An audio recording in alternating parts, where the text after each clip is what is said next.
हमारे साथ है माननीय विधायक और मंत्री उमेश राय जी। उमेश राय जी, एक कार्यकर्ता के बाद एक एमएलए और एमएलए के बाद एक मिनिस्टर, आपकी रिस्पॉन्सिबिलिटी भी काफ़ी बड़ी है, क्या कहेंगे आप?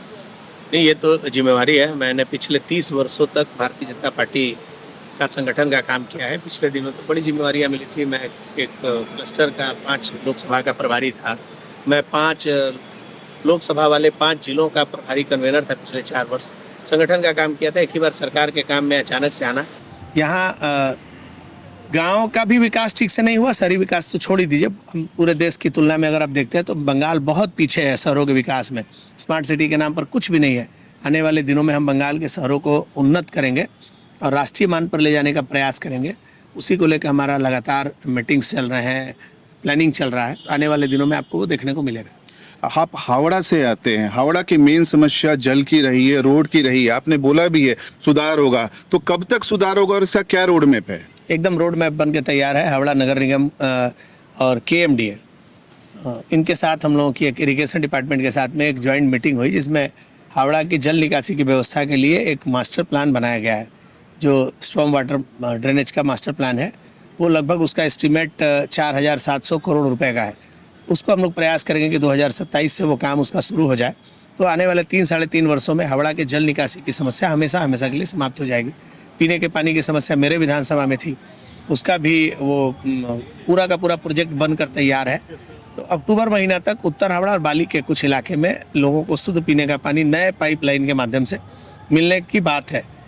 नगर निगम आपको पता है 8 साल से वहाँ चुनाव नहीं हुआ, तो अव्यवस्थित है। ना कोई मेयर है, ना एमआईसी है, ना कोई काउंसिलर है। तो विधायकों के बस पे था। पॉलिटिकल एक क्राइसिस के चक्कर में वो अव्यवस्थित हो गया और कह सकते हैं तो ध्वस्त हो चुका है। हावड़ा नगर निगम में हम लोगों ने नया निगम आयुक्त पाया है और बड़ी सक्रियता के साथ हम लोग सफाई की व्यवस्था को, ड्रेनेज की व्यवस्था को उन्नत करने का प्रयास करें। कुछ ही दिनों में आपको उसका असर दिखने लगेगा। दादा, अभी ममता बनर्जी का कहना है कि जो लोग भी उनको छोड़ के जा रहे हैं वो गद्दार है, बेईमान है। वही उनके ही पार्टी के सीनियर एमपी शताब्दी राय ने कहा है कि एक आदमी छोड़ के जाता तो आप गद्दार कह सकती थी, सभी छोड़ के जा रहे हैं। तो सीधा सीधा उनका आरोप शीर्ष नेतृत्व पे है, क्या कहेंगे इस पे आप? अगर अपना दल छोड़कर जाना गद्दारी है तो कांग्रेस के साथ सबसे पहला गद्दारी तो ममता बनर्जी ने ही किया है। उन्होंने कांग्रेस छोड़कर गद्दारी किया, उसके बाद सारे गद्दारों को अपने पार्टी में लिया, सीपीएम के लोगों को लिया, कांग्रेस के लोगों को लिया। तो गद्दारी का जो फैक्ट्री है, ये जो इंस्टीट्यूट पूरा ममता बनर्जी ने खोल के रखा है। आपने जैसा किया है वो आपको वैसा लौट रहा है ना। आपने लोगों को दबा कर रखा है। बुआ भतीजा के इस सरकार ने जिस तरीके से अपने विधायकों का, अपने सांसदों का शोषण किया है, उनके अधिकारों का हनन किया है, उनको बोलने का अधिकार नहीं दिया, उनके फंड इस्तेमाल करने का अधिकार नहीं दिया, स्वाभाविक रूप से लोगों में नाराजगी रहेगी और वो नाराजगी अब दिख रहा है। लोग दल छोड़कर, मैंने बहुत पहले अपने एक भाषण में कहा था कि जिस दिन इनकी सत्ता जाएगी उस दिन ममता बनर्जी के पास सिर्फ और सिर्फ अभिषेक बनर्जी बचेंगे। इनके पास इनका दुधेल गाय भी नहीं बचेगा। आज फिरहाद हाकिम छोड़कर भागे हैं। ममता बनर्जी के साथ कोई नहीं है। जो कुछ लोग आपको दिख रहे हैं वो लोग भी ज़्यादा दिन तक इनके साथ रहने वाले नहीं। जैसा आपने बताया कि ममता बनर्जी ने खुद भी विश्वासघात किया है। 1998 में टीएमसी का फॉर्मेशन हुआ था, उसके बाद इमीडिएट बीजेपी के साथ अलायंसेस किया, फिर कांग्रेस का साथ अलायंसेस किया और 2011 में ममता बनर्जी की सरकार जब बनाई थी, कांग्रेस अलायंसेस में 228 की सरकार थी और 2012 में टूट गया। फिर से कयास लगा जा रहे हैं कि कांग्रेस के साथ अलायंसेस होगा। इस पर आप क्या कहेंगे? आपको समझना होगा, ममता बनर्जी ने जब नई पार्टी बनाई थी तो उन्होंने कांग्रेस को तरबूज कहा था।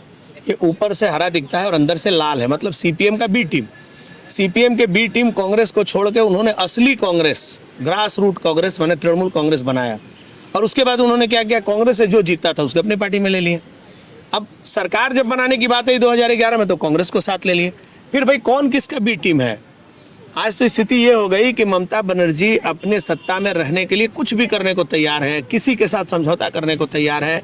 तुष्टीकरण की राजनीति करने के चक्कर में उन्होंने पूरे बंगाल को बारूद के ढेर पर खड़ा कर दिया। यहाँ का डेमोग्राफी बदलने का काम किया, यहाँ का राजनीतिक पूरे माहौल को गंदा करने का काम किया। अभिषेक बनर्जी एक एमपी है, उनको लोग जूते से मार रहे हैं, अंडे से मार रहे हैं, चोर चोर का नारा दे रहे हैं। क्या वो टीएमसी के लोग हैं, आम जनता है, या आपके पार्टी के कार्यकर्ता है? मेरे पार्टी के कार्यकर्ता ऐसा कर ही नहीं सकते हैं। ये वो लोग हैं जिनका इन्होंने शोषण किया, जिनके नौकरियों को इन्होंने बेचा है, जिनके अधिकारों को इन्होंने लूटा है, जिनके तिरपाल ये चोरी की है, जिनके चावल इन्होंने चोरी किया है, जिनके सेंटिमेंट के साथ इन्होंने खेला है। मैं अपने चुनाव के बाद फलता के री इलेक्शन में मुझे जाने का मौका मिला था। जब मैं वहाँ गया तो वहाँ के लोग, वहाँ के गांव की महिलाएं बता रही 15 साल में हम लोगों ने कभी ईवीएम मशीन नहीं देखा है। वो लोग क्या करेंगे, इनका स्वागत करेंगे। ये 1-1 लाख से चुनाव जीतते थे, कैसे जीतते थे? जब आप जनता को घर में बंद करके स्वयं मतदान करके चुनाव जीतते हैं, उस जनता को मौका मिलेगा तो जनता ऐसा ही जवाब देगी। और उमेश जी, अभी भी देखा जा रहा है जीते हुए आपको 1 महीना से ज्यादा का समय हो गया है, लेकिन आपके एरिया के लोग अभी भी सेलिब्रेशन मोड में है, आपको लोग लेके बहुत उत्साहित है। इस पे आप क्या कहेंगे? 30 वर्षों का संघर्ष है भाई साहब। वहाँ के लोगों ने सपना देखा था, उनको कभी मतदान करने को नहीं मिलता था। वो तो कभी सोच भी नहीं पाते थे कि हम फ्री एंड फेयर इलेक्शन देख पाएंगे। उनको मौका मिला, चुनाव जीता और उनका विधायक मंत्री बनता है। इससे ज़्यादा खुशी का क्या बात है? बीजेपी के एक कार्यकर्ता का 40 वर्षों का सपना साकार हुआ है, तो सेलिब्रेशन तो बनता ही है। मना लेने दीजिए, उनको सेलिब्रेशन मनाने दीजिए, मुझे काम करने दीजिए। Thank you. आपने देखा उमेश राय जी जो अभी आपसे साक्षात्कार हुआ, जिसमें उन्होंने साफ बताया कि हावड़ा को हम लोग डेवलप करेंगे, हमारा विजन है डेवलपमेंट का। मैं विष्णु अग्रवाल कैमरामैन के साथ, विधानसभा पश्चिम बंगाल, मॉर्निंग टाइम न्यूज़।